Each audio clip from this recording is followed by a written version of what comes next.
handling individual exceptions from the API endpoints.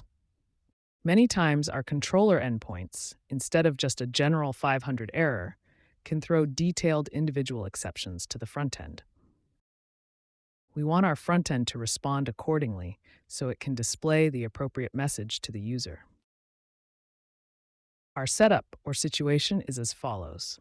In the database, in this case a SQLite database, we have a unique constraint on the group name column in the groups table.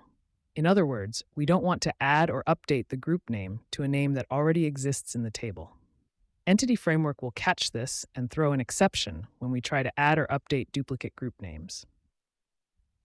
In the API services, in the add group and update group methods, we simply let Entity Framework do its add and update.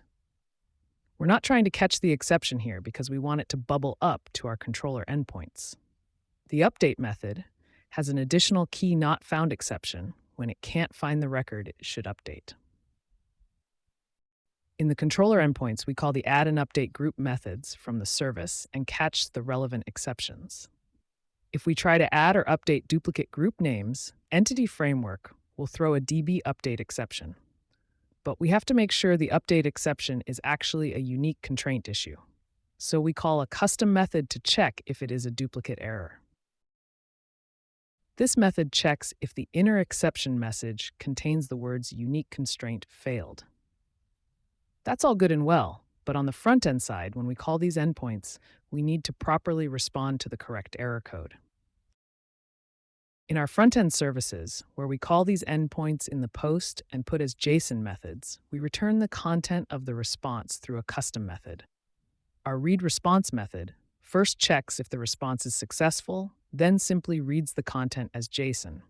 Otherwise, it gets the error message from the content as a string. Then it throws the error message up to the Razor page based on the specific HTTP status code. Now, this method we just placed inside the service here for demonstration. But if you want your other services to use it, you would probably make it a static method in its own class. In our Razor page, where we call these service methods, we're not really interested in the actual type of error anymore.